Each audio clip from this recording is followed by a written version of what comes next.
Welcome to our channel. నేను మీ జాకిర్ హుసేన్. అక్రమ వలసదారులపై మరోసారి ట్రంప్ కన్నెర చేసినట్టు తెలుస్తోంది. సో దీని గురించి తెలుసుకుందాం. మరికొద్ది రోజుల్లో 1,00,000 మందికి పైగా మన ఇండియాకి తిరిగి వచ్చేసినట్టు కూడా తెలుస్తుంది. సో ఈ రెండింటి గురించి తెలుసుకునే ప్రయత్నం చేద్దాం. ప్రస్తుతం మనతోటి సీనియర్ జర్నలిస్ట్ జగదేవ్ గారు ఉన్నారు. వెల్కమ్ చెప్పేద్దాం. Hi sir. హలో అండి. అయితే మరికొద్ది రోజుల్లో 1,00,000 మందికి ఇంకా పైగా ఇండియాకి రాబోతున్నట్టుగా తెలుస్తుంది. ఇందులో ఎంతవరకు నిజం ఉందంటారు? ఇది ట్రంప్ ఏదైతే ప్రమాణ స్వీకారం చేసినప్పటి నుంచి కూడా ప్రవాస భారతీయులందరికీ, అంటే ముఖ్యంగా అమెరికాలో ఉండే భారతీయులకి కొంచెం టెన్షన్ స్టార్ట్ అయిందనే చెప్పాలి. అంటే అది పూర్తి స్థాయిలో ఉంటుందా లేదా అనేది రకరకాల ఛాన్సెస్ ఉన్నాయి. ఎట్లా అంటే ఇప్పుడు ఆయన గెలిచిందే లోకల్ ఫీలింగ్ మీద, స్థానికత అనే అంశం మీద ఆయన ఆ ప్రసంగాలన్నీ అలాగే మాట్లాడాడు. సో దాని మీదే ఆయన గెలుచుకున్నాడు. అయితే ఎవరైతే ముందు నుంచి వెళ్ళి గ్రీన్ కార్డు ఉండి పర్మనెంట్ కార్డు ఉన్న వాళ్ళు ఉన్నారో అమెరికా సిటిజన్షిప్తో, వాళ్ళకి టెన్షన్ లేదు. బట్ గత లాస్ట్ 5-10 ఇయర్స్గా వెళ్ళిన వాళ్ళు అక్కడ ఏదో ఇన్ఫ్లుయెన్స్ ఉపయోగించో, లేదంటే కంపెనీలో మంచి పొజిషన్కి వెళ్ళో, కంపెనీ ద్వారా అప్లై చేసుకొని కార్డు పొందిన వాళ్ళు ఉన్నారు. సో అట్లా వెళ్ళిన వాళ్ళకి ముందు H1B వీసా అనేది ఇస్తారు. సో అట్లా వెళ్ళి అలా జాబు అక్కడ ముందు ఏం చేస్తారంటే, అంటే నాకు తెలిసిన సమాచారం చెప్తాను. భారతదేశంలో ఉన్న కంపెనీ ద్వారా డెప్యుటేషన్ మీదో, లేదంటే ప్రాజెక్ట్ వర్క్ కోసమో ఇంకేదో ఉందో అక్కడ పంపిస్తారు. అక్కడికి వెళ్ళిన తర్వాత ఇదేదో బాగుంది, జీతము అంతా ఒక క్లయింట్ వర్క్ చేయడం వల్ల కొంతమందికి అయితే అక్కడ క్లయింట్ శాలరీ ఇస్తుంది, ఇక్కడ ఈ కంపెనీ అయితే పంపించింది కంపెనీ కూడా శాలరీ ఇస్తుంది. అట్లా ఉండి కొంతమంది వచ్చేస్తుంటారు. ఇంకొంతమంది అక్కడికి వెళ్ళి బాగున్నాక అక్కడ నుంచి వేరే కంపెనీకి ఆఫర్ అయ్యి షిఫ్ట్ అవుతారు. అమెరికన్ కంపెనీకి షిఫ్ట్ అయినప్పుడు ఇక్కడే బాగుంది అని చెప్పి అక్కడ స్టేబుల్ అయ్యాక ఆయన వెళ్ళాక ఆయన వైఫ్ని పిల్లల్ని తీసుకొచ్చుకుంటాడు. సో ఆ H1B వీసా కింద వాళ్ళని కూడా తీసుకురావచ్చు. కిడ్స్కి మళ్ళీ అందులో రకాలు ఉంటాయి. H1B తర్వాత H1-4 అని ఏవో రకరకాల కేటగిరీలు ఉన్నాయి. సో కిడ్స్కి H1-4 ఏదో ఆప్షన్ ఉంది, ఆ ద్వారా వీసా తీసుకొచ్చి పెట్టుకోవచ్చు.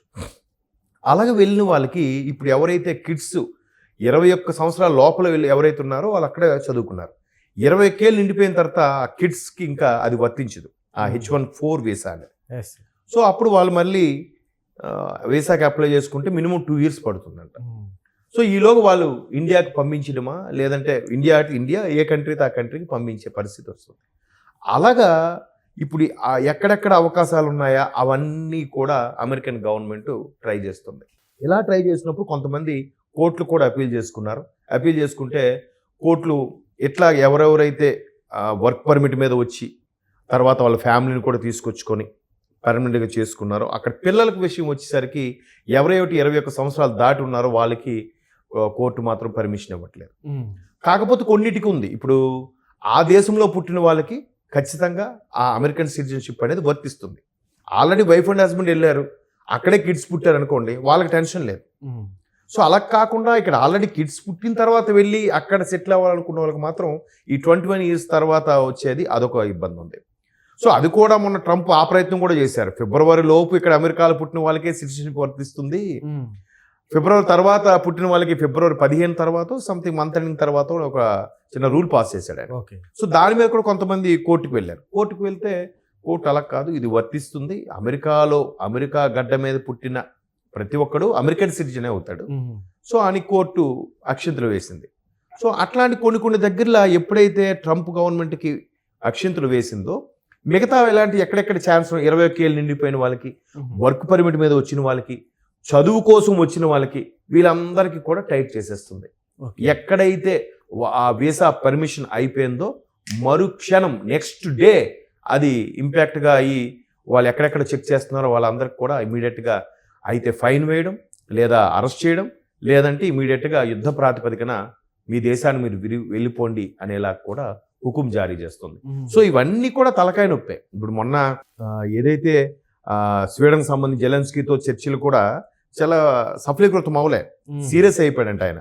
ఆ తర్వాత వెంటనే చైనా మీద సుంకం, ఆ స్వీడన్ మీద సుంకం, తర్వాత భారతీయుల మీద కూడా సుంకము, భారతదేశం మీద కొన్ని రకాల ఎగుమతుల మీద దిగుమతుల మీద సుంకం విధించడానికి కూడా ట్రంప్ డిసైడ్ అవుతుంది. అంటే అన్ని విధాలుగా కూడా, అంటే ఎక్కడ వాళ్ళ పెత్తనం పోతుందో అనే భయంకి ఇప్పుడు భారతదేశానికి అమెరికాకి ఎప్పుడు పోటీగా ఉండే దేశాలు అంటే భారతదేశం ఎప్పుడు ఉంటుంది. ఎందుకంటే విశ్వగురువుగా అవతరిస్తున్న నేపథ్యంలో ప్రధానమంత్రి నరేంద్ర మోదీ గారు అయిన తర్వాత మరి కాస్త దీని మీద ఫోకస్ ఎక్కువైంది.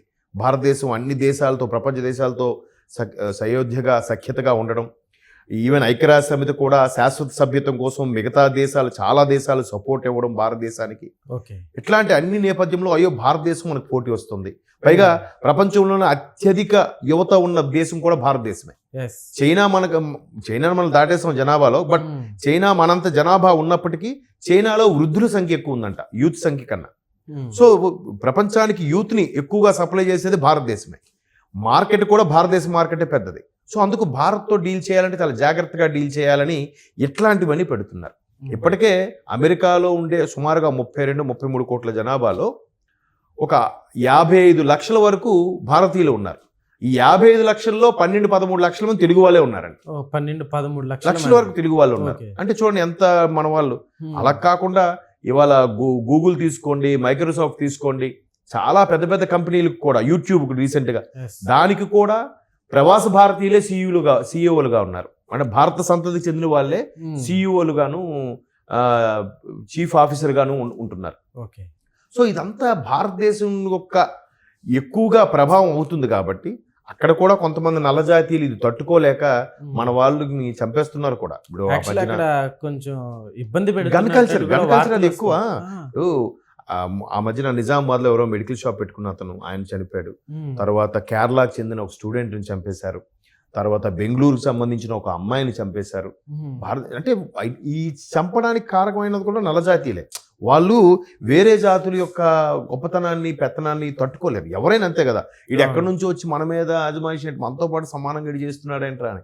అది కాక భారతీయులకి ఇంకొక పెద్ద అడ్వాంటేజా డిసడ్వాంటేజా నాకు తెలియదు, కానీ మన వాళ్ళు పావులాయిస్తా ఉంటే రూపాయి వర్క్ చేస్తారు. వాళ్ళు అలా కాదు. ఈవెన్ ప్లంబర్ కానీ, ఎలక్ట్రీషియన్ కానీ, ఎనీ టెక్నీషియన్ కానీ ఎవరు కూడా శని ఆదివారాలు వస్తే వర్క్ చేయరు వాళ్ళు. మనకు అలా కాదు కదా, 24/7. మన దగ్గర చాలా వరకు కొన్ని కంపెనీలు సర్వీస్ సెక్టార్లో 24/7 వారానికి 6 రోజులు పనిచేసే, 7 రోజులు పనిచేసే వాళ్ళు కూడా ఉన్నారు. ఒక్కొక్కరికి మండే వీక్ ఆఫ్, ఒక్కొక్కరు ట్యూస్డే వీక్ ఆఫ్, అలా కూడా చేస్తాయి. ఇప్పుడు ఫార్మా ఫీల్డ్లో కానీ, సర్వీస్ సెక్టార్లో కానీ చూస్తే. సో భారతీయులు ఇలా చేయడం వల్ల అరే ఇక్కడ ఉన్న వాళ్ళకైతే ఎక్కువ ఇవ్వాలి, అవర్లీ బేస్డ్ ఇవ్వాలి, వీళ్ళకి అలా కాదు. డైలీ వేజెస్ ఇచ్చిన రూపాయి, అక్కడ అమెరికానికి రూపాయి ఇస్తే మనకి పావలా ఇస్తే చాలు, కష్టపడి పని చేస్తారు. అది కూడా స్థానికంగా ఉండే అమెరికా వాడికి కొద్దిగా ఇబ్బంది కలుగుతుంది కదా. అంటే అన్ని సెక్టార్లో కాదు, కొన్ని సెక్టార్లో నేను చెప్పాను. సో ఇట్లాంటివన్నీ కూడా దృష్టిలో పెట్టుకొని వాళ్ళు డైరెక్ట్గా ఇవి చెప్పలేక చేయలేక ఇట్లా 21 ఇయర్స్ అయిపోయిన పిల్లలు ఉండకూడదు, చదువు మీద వచ్చిన వాళ్ళు ఉండకూడదు, ఈ డెప్యుటేషన్ మీద, ఆఫీస్ పని మీద వచ్చిన వాళ్ళు ఉండకూడదు, ఇట్లాంటివన్నీ పెడుతున్నారు. ఆ రెస్ట్రిక్షన్స్ అన్ని ఒక్కొక్కటిగా పెంచుతున్నారు. లగ్గానే అయితే ఖచ్చితంగా 1,00,000 మంది వరకు ఇబ్బంది పడతారు అంటున్నాం, కానీ 1,00,000 కాకపోయినా ఈజీగా 20,000, 30,000 మందినే ఇబ్బంది పడతారు. మిగతా వాళ్ళందరూ వాళ్ళ ఇన్ఫ్లుయెన్స్ వాడుకోను ఎలాగో ఒకలాగా వాళ్ళు గ్రీన్ కార్డో లేదంటే ఇంకేదో లోకల్ ఇన్ఫ్లుయెన్స్ అది చేసుకొని మొత్తానికి చేస్తారు. కొంతమంది త్రూ కంపెనీ ద్వారా కూడా అమెరికన్ గవర్నమెంట్కి అప్రోచ్ అవుతారు. అలాంటి వాళ్ళు సేఫ్ జోన్. కానీ మిగతా 1,00,000 కాదు, కానీ ఈజీగా ఒక 20,000, 30,000 మంది భారతీయులు అయితే సఫర్ అవుతారు. ఎస్పెషల్లీ 21 ఇయర్స్ క్రాస్ అయిన కిడ్స్ ఈ వర్క్ పెర్మిట్ కాకుండా చదువుకోవడానికి వెళ్ళి కొంతమంది సీక్రెట్ గా జాబ్స్ చేస్తూ ఉంటారు. అటువంటి వాళ్ళు పార్ట్ టైం, అటువంటి వాళ్ళకి ఖచ్చితంగా ఇబ్బంది కలిగే అవకాశాలు అయితే ఉన్నాయి. మరి ట్రంప్ అన్ని పిచ్చి పిచ్చిగా చేస్తున్నాడు కాబట్టి ఏం జరుగుతుందో చెప్పలేదు. Okay sir, thank you. Thanks.